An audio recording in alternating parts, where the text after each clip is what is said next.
Yo, what up? Welcome to another episode of the Oakland Warriors podcast. Patrick, and I am joined by my friend Vubang once again. Man, you're on a streak here. I know. Thanks for welcoming me back. I really do enjoy watching Warrior games live. I'm used to watching games over the course of 3 days, but having to do the homework for podcasts is really helpful. Yeah. So the Warriors, they started off the season. I mean, this is not going to be a game by game podcast, but since they played on Wednesday night in Portland, smacked the hell out of the really, really bad Blazers by 30 something. They had a lead of up to 37 points. And, like it's really easy to have overreactions when they're smacking possibly the worst team in the West.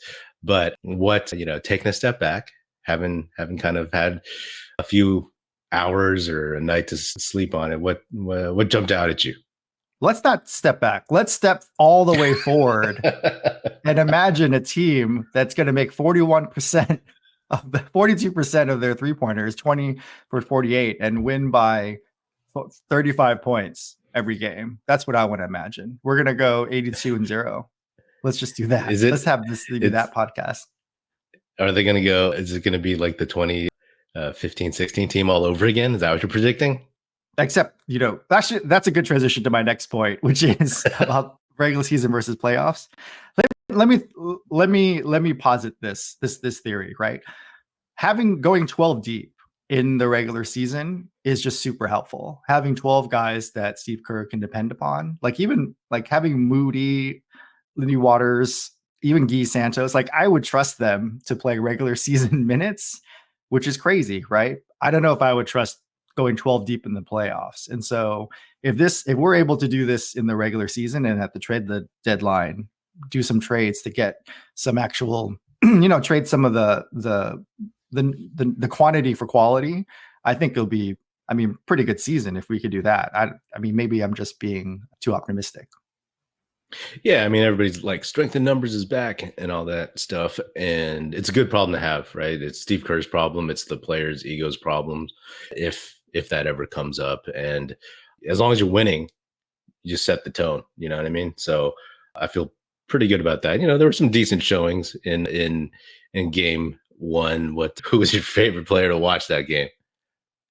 My favorite player to hate watch actually was Draymond, but to fun watch was, the combination of Wiggs and Buddy Hield. So let's just dive into some of the highlights in my opinion. I think everybody's got to look at the stats and see a lot of crazy stuff out there. I do want to dive into that, but I think the craziest stat I saw is Steph Curry going 25 minutes and having the most number of minutes next to Pods. If he can play 25 minutes a game, my gosh, it's going to be fantastic to be able to do that. It's definitely not the Tibbs Knicks we're talking about here. So I don't want to ride Steph Curry, but if Steph Curry can score 17 points, go 3 for 7 3-pointers and 4 for 10 field goal percentage, 25 minutes, my gosh, that's amazing. Yeah. We go back to the predictions we made, right? We talked about, is Steph going to score more this year or score less? The argument for scoring more was that he was going to have to. The argument for scoring less was that he was going to actually have some help. And I think that, erring on the side of caution and having him play less, I'll take that. I'll have him average fewer minutes and fewer points if he's fresher and he can rest more. And Draymond, he played 20 minutes, man. I was like, okay, but obviously it's the Blazers, so you take it all with a grain of salt. But let's talk about Draymond. Happen as this team gets better. Yeah. Let's talk about Draymond. Before his technical, in my mind, I was thinking, man, how many years has it been with Steph playing in Portland opening night on a Wednesday night? How do you get it up to be able to really try to win a regular season game on a Wednesday night in the middle of Portland? And Draymond, apparently he's already in midseason form, getting that technical, and he's just spent it was through a commercial break. We came back from commercial and he was still chirping. I thought it was they were rerunning him chirping from before. He was still chirping. And on a Wednesday in Portland, this is he's going to go way over our prediction for the number of technicals this year. Well, we didn't predict technicals. We predicted suspension ejections and suspension. Yeah, suspensions and games missed and stuff like that. So, so far he had not yet. And I was like, all throughout preseason with Draymond, man, I was like, I love watching Draymond on the court. I love the way he plays against bigger dudes. I love the way he passes, except when he's trying to squeeze it into to passing lanes that aren't there. But I felt like this, I was on Warriors Twitter during the game, and it was just like this collective, like, when Draymond got that tech, and then Steve Kerr called the timeout to try to cool him out and get him to the bench. And then, like you said, when you came back from commercial break, it was still going on. But did you think it was a foul?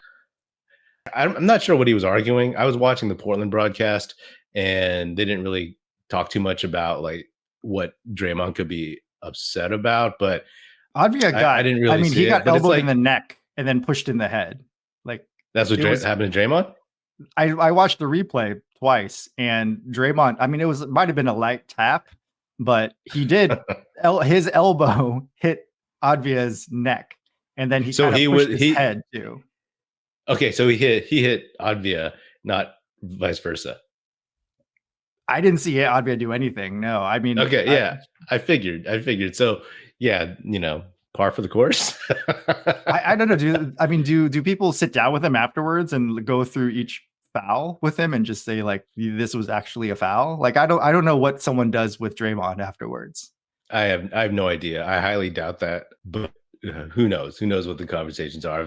I've imagined, hypothesized for years what could be going on here. Is anybody talking to him? Is anybody like whatever? But just I enjoy watching him on the court, except when that stuff. Like I was on Twitter and people were just like, "Oh, come on." The Portland broadcasters did not think it was a foul, or did think it was a foul, because I actually don't think our announcers are homers. Like I think they actually note whenever there is a foul, because I've heard other broadcasts and they're just like overwhelmingly homers for the home team. Yeah, we got homers, but I have no idea. But the Portland guys, I think they were trying to figure it out, but they didn't pay it too much mind. They started showing like other stuff, and because it wasn't about like the foul call and replaying the foul call, it was just seeing how this all plays out after the break. And that's the best thing about this. Like now they're never going to replay his fouls. It doesn't matter anymore. They're just going to keep on showing live footage of him yapping. Just wait. There's like, they should put a meter down there that's like Draymond T meter, and it just goes up and up and up, and see how long it takes until he gets a technical, because that's the game now for him. Yeah, but let's see. Moving on. What'd you think about Wiggins? How'd you feel about that dude? How'd you think about this? What'd you think about the starting lineup? Let's go a little broader here with Steph, Wiggins, Kuminga, Draymond, and Chase Jackson Davis. That's the lineup that everybody or a lot of people thought of over the summer. That was like, not great shooting, but a lot of defensive potential. What'd you think about that?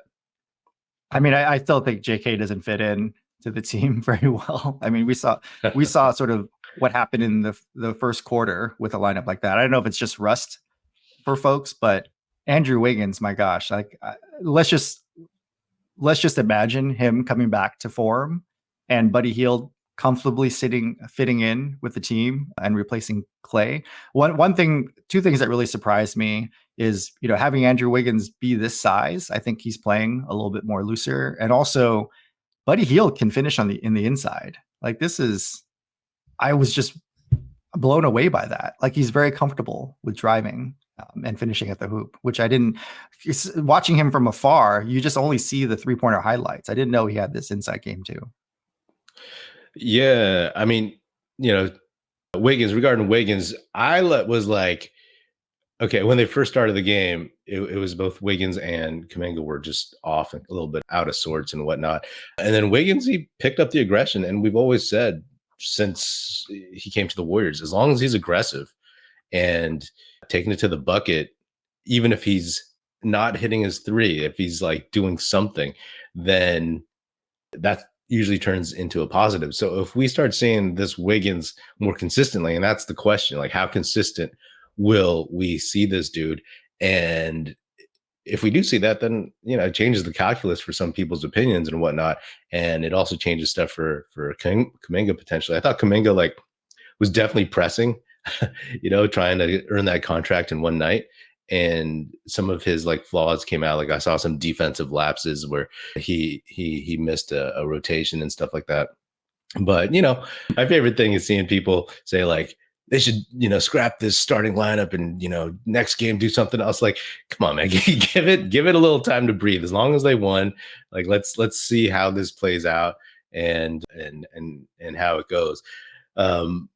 Buddy Hield, though, I was sitting there watching. It's I wrote that, Hield is better than Clay, and that's blasphemous to some, but obvious to others, right? Statistically, it's true now. Just statistically.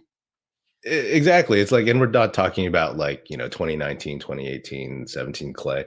We're talking about 2024 Clay with a lot of emotional baggage and, shot hunting versus 2024 Buddy Hield, who is a great shooter and is just playing free so far. Again, just preseason in one game.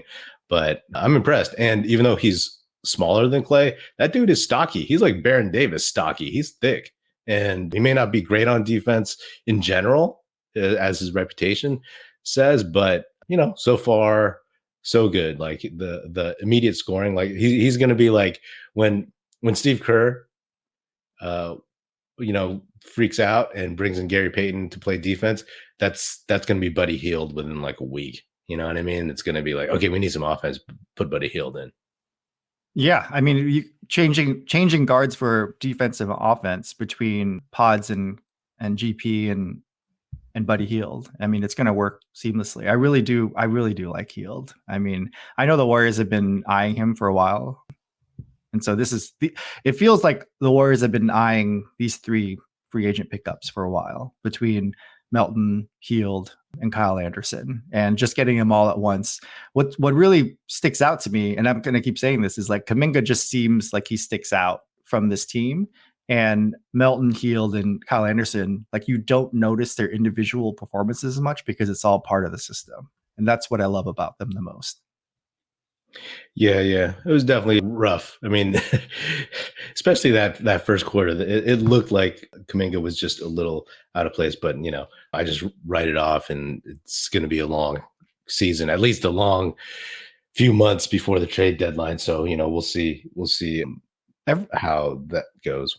After every game, when I go on a podcast, I'm going to ask you, just based on this game, who would you rather have, Moody or Kuminga? And so, what would your answer be for this game? For this game, I mean, Moody played better. He played That's it. That's all I need to know. but at the end of the day, that's a different question. It's who Here's my theory. Here's my theory is after every time I ask you after every game, we're gonna say Moody more often than Kuminga. And at the end of the year, we're gonna wonder why are we so high on Kuminga versus Moody. That's all I'm saying. That's my prediction.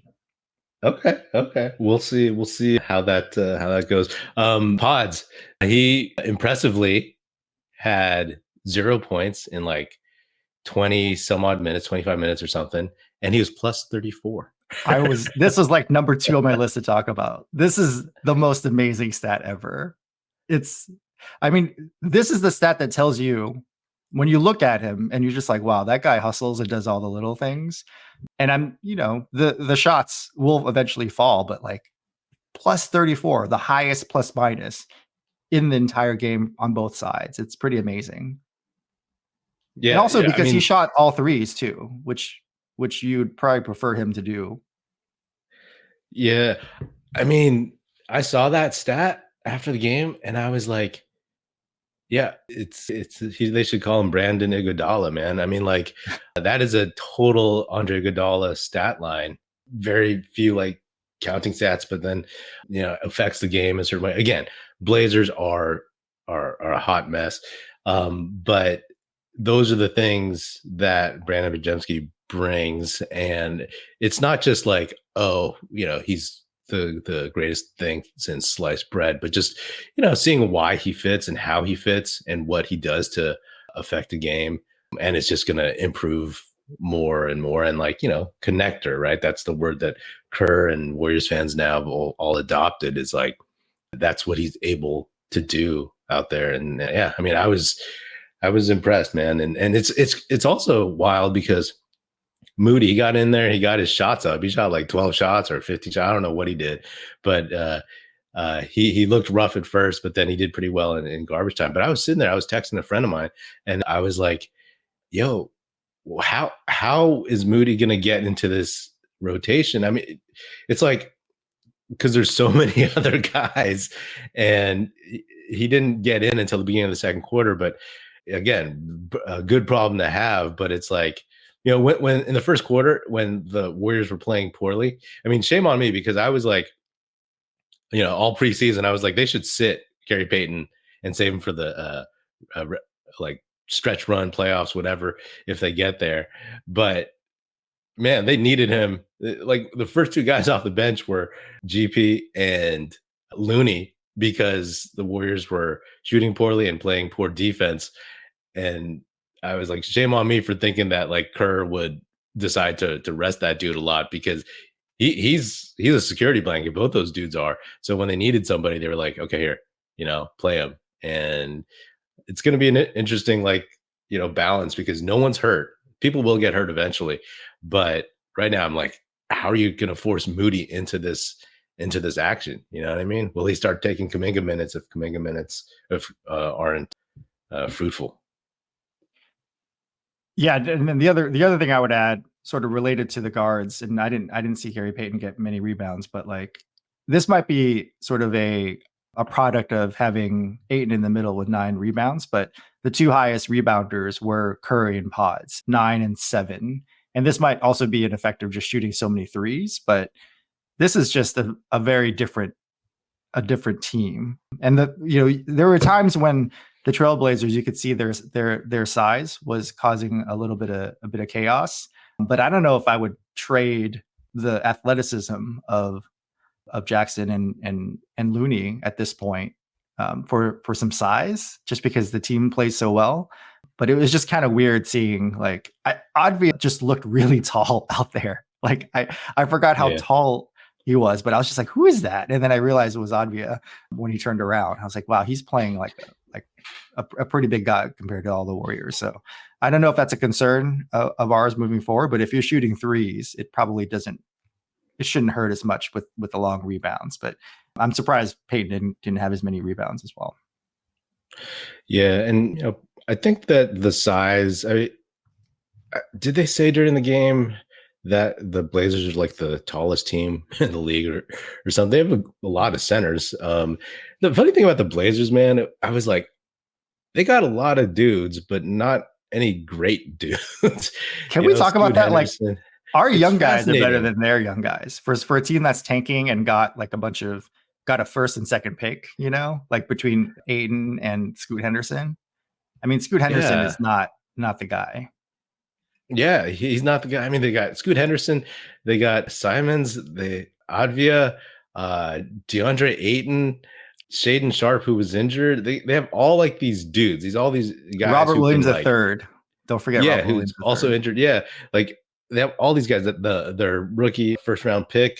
They have all these dudes who can do something, but they're all like at best the third or fourth best player on a contender or something like that, right?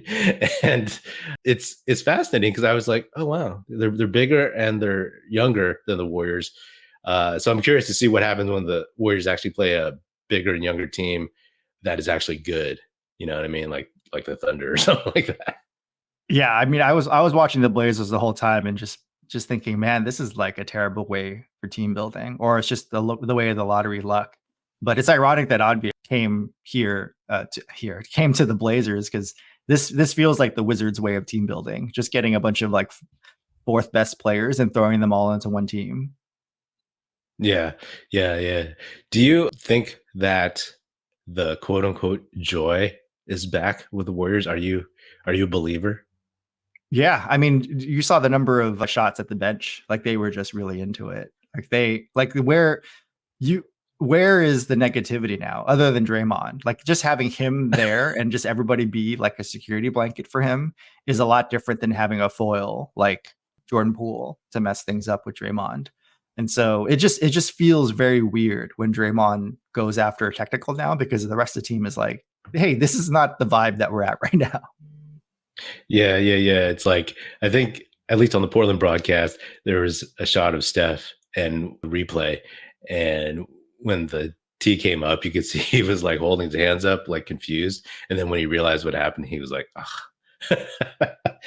And I thought that was like, okay, yeah, he's tired of this stuff too. Yeah, the only negatives I could see on the season right now are, Draymond and then potentially like Kuminga's contract really eating him up and stuff like that. But again, I believe that Kuminga will rise up out of this and but the 6-2 start from last season, and I was like, oh, the joy is back. I have an episode titled "The Joy Is Back," where from last season where I didn't actually record an episode. I was like, I'm going to put this title out, and then it just went away, and the moment was lost because the joy was gone. They started 6-2, and remember Steve Kerr was like, this is the norm, or this is like last year was an aberration, whatever it was, and this is how it's going to be.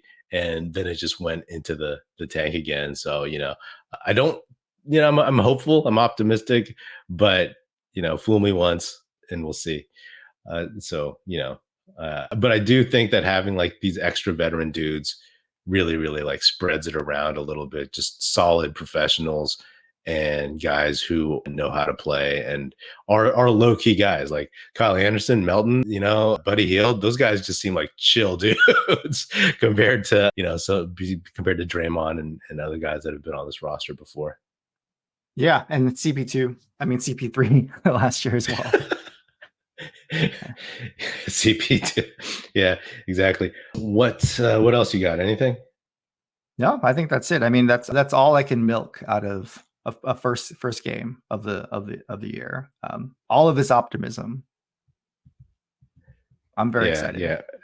I do think that Pods is being affected by the mask. I mean, sure. Like, what do you think? Like, it's affecting his shot because he went 0 for 5 or whatever. It's just so funny because ever since Rip Hamilton and probably a few other players after they put the mask on, people just assume they become a better player, which is a very weird thing to say. Let's just say if you ask the normal a non-basketball fan, you're like, if a player broke their nose or hurt their cheek, if they wore a mask, are they going to play worse or better? All non-basketball fans will be like, oh, they're going to play worse. But everybody who watches basketball for some reason, like a long time watchers, just like, oh, they're going to play better. Just like Rip Hamilton, and they list up all the players who have worn the mask, because it looks cool. Have other people weird? Markedly played better wearing the mask? I just know that's Rip Hamilton. I'm saying the Rip Hamilton days have left this weird mark on players who have needed to wear masks. There's a certain expectation that they play better. I mean, but it's weird. Also, let's not assume that Brandon Podziemski ever saw Rip Hamilton play. I'm just saying Rip Hamilton affected all the other players afterwards who had to wear masks. Yeah, that's all I'm saying. Maybe that's the hot take for this episode. So cool, man. Well, thanks for coming on and bringing the insights as usual. Yep. And I'm going to come up with a name for it too, which is Phantom of the Popera. Phantom of the Podspera. Phantom, something like that. All right. Work on that. I'll get you next time. All right, man.